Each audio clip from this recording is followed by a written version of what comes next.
بسم اللہ الرحمن الرحیم۔ معزز سامعین کرام، آج ہم آپ کے لیے یاجوج ماجوج کے بارے میں کچھ دلچسپ معلومات لے کر آئے ہیں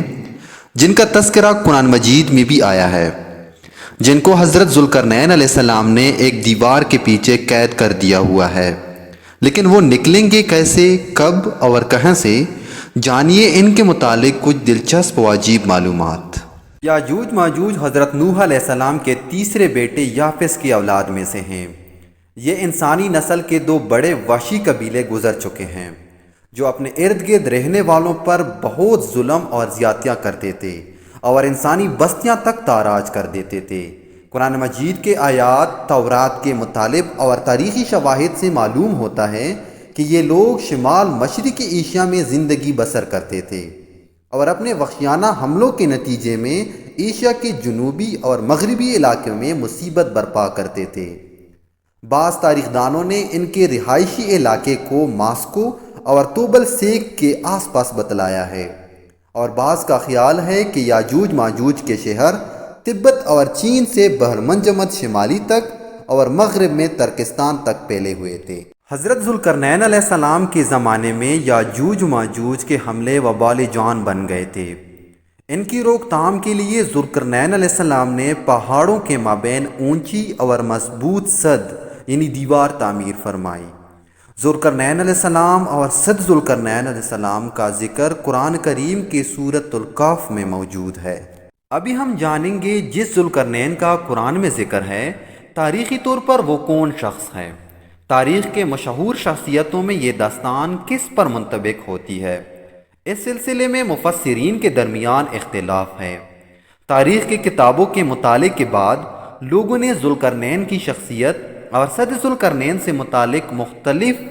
اندازے لگائے ہیں۔ بہت سے قدیم علماء اور مفکر سکندر اعظم کو ہی ذوالقرنین مانتے ہیں، مگر بعض اس کا انکار کر کے یہ دلیل پیش کرتے ہیں کہ ذوالقرنین دراصل حضرت سلیمان علیہ السلام کا خطاب تھا۔ جدید زمانے کے کچھ مفسر اور مفکر ذوالقرنین کو قدیم ایرانی بادشاہ سائرس اعظم یعنی کورس اعظم کا دوسرا نام قرار دیتے ہیں، اور یہ نسبتاً زیادہ قرین قیاس ہے، مگر بہرحال ابھی تک یقین کے ساتھ کسی شخصیت کو اس کا مصادق نہیں ٹھہرایا جا سکتا۔ حضرت ذوالقرنین علیہ السلام کی بابت قرآن نے صراحت کی ہے کہ وہ ایسا حکمران تھا جس کو اللہ نے اسباب و وسائل کی فراوانی سے نوازا تھا۔ وہ مشرقی اور مغربی ممالک کو فتح کرتا ہوا ایک ایسی پہاڑی درے پر پہنچا جس کے دوسرے طرف یاجوج و ماجوج تھے۔ قرآن کریم کی سورۃ الکہف میں بحوالہ یاجوج ماجوج ذوالقرنین کی حالات بیان کرتے ہوئے فرمایا گیا ہے کہ جب وہ اپنی شمالی مہم کے دوران 100 دیواروں یعنی پہاڑوں کے درمیان پہنچا تو وہاں اسے ایسی قوم ملی جن کی زبان ناقابل فہم تھی، تاہم جب ترجمان کے ذریعے گفتگو ہوئی تو انہوں نے عرض کیا کہ یاجوج ماجوج اس سرزمین پر فساد پھیلاتے ہیں، لہٰذا تو ہمارے اور ان کے درمیان ایک سد یعنی دیوار تعمیر کر دے۔ اور اس دیوار کی تفصیل کچھ اس طرح ہے۔ کس طرح ذوالقرنین علیہ السلام نے اس قوم کو یاجوج ماجوج کے یلغار سے بچانے کے لیے دیوار بنائی، اور جو دیوار بنائی گئی وہ کوئی خیالی اور معنوی نہیں بلکہ حقیقی اور حسی ہے، جو کہ لوہے اور پگھلے ہوئے تانبے سے بنائی گئی تھی،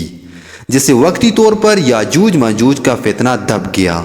جب یہ دیوار تعمیر ہو گئی تو ذوالقرنین علیہ السلام نے اللہ کا شکریہ ادا کیا جس نے یہ دیوار بنانے اور لوگوں کو آئے دن کی پریشانیوں سے نجات دلانے کی توفیق بخشی، مگر ساتھ ہی لوگوں کو یہ بھی بتا دیا کہ یہ دیوار اگرچہ بہت مضبوط اور مستحکم ہے مگر یہ لازوال نہیں، جو چیز بھی بنی ہے بالآخر فنا ہونے والی ہے، اور جب میرے رب کے وعدے کا وقت قریب آئے گا تو وہ اس کو پیوند خاک کر دے گا، اور میرے رب کا وعدہ برحق ہے۔ رہی یہ بات کہ یہ سد ذوالقرنین کہاں واقع ہے، اس میں بھی اختلافات ہے، کیونکہ آج تک ایسی 5 دیواریں معلوم ہو چکی ہیں جو مختلف بادشاہوں نے مختلف علاقوں میں مختلف ادوار میں جنگجو قوموں کے حملوں سے بچاؤ کی خاطر بنوائی تھی۔ ان میں سے سب سے مشہور دیوار چین ہے، جس کی لمبائی کا اندازہ 1200 میل سے لے کر 1500 میل تک کیا گیا ہے اور اب تک موجود ہے، لیکن واضح رہے کہ دیوار چین لوہے اور تانبے سے بنی ہوئی نہیں ہے اور نہ وہ کسی چوٹی کوہستانی درے میں ہے، وہ ایک عام مسالے سے بنی ہوئی دیوار ہے۔ بعض کا اصرار ہے کہ یہ وہی دیوار مارب ہے جو کہ یمن میں ہے۔ یہ ٹھیک ہے کہ دیوار مارب ایک کوہستانی درے میں بنائی گئی ہے، لیکن وہ سیلاب کو روکنے کے لیے اور پانی ذخیرہ کرنے کے مقصد سے بنائی گئی ہے۔ ویسے بھی وہ دیوار لوہے اور تانبے سے بنی ہوئی نہیں ہے، جبکہ علماء و محققین کے گواہی کے مطابق سرزمین قفقاز میں دریائے خضر اور دریائے سیاہ کے درمیان پہاڑوں کا ایک سلسلہ ہے کہ جو دیوار کی طرح شمال اور جنوب کو ایک دوسرے سے الگ کرتا ہے۔ اس میں ایک دیوار کی طرح کا درہ بھی موجود ہے جو مشہور درہ داریال ہے۔ یہاں اب تک ایک قدیم تاریخی لوہے کی دیوار نظر آتی ہے۔ اسی بنا پر بہت سے لوگوں کا نظریہ یہ ہے کہ دیوار ذوالقرنین یہی ہے، اگرچہ دیوار ذوالقرنین بڑی مضبوط بنائی گئی ہے، جس کے اوپر چڑھ کر یا اس میں سوراخ کر کے یاجوج ماجوج کا ادھر آنا ممکن نہیں، لیکن جب اللہ کا وعدہ پورا ہوگا تو وہ اسے ریزہ ریزہ کر کے زمین کے برابر کر دے گا۔ اس وعدے سے مراد قیامت کے قریب یاجوج ماجوج کا ظہور ہے۔ صحیح بخاری کی ایک حدیث میں حضور نبی کریم صلی اللہ علیہ وآلہ وسلم نے اس دیوار میں توڑے سے سوراخ کو فتنے کے قریب ہونے سے تعبیر فرمایا۔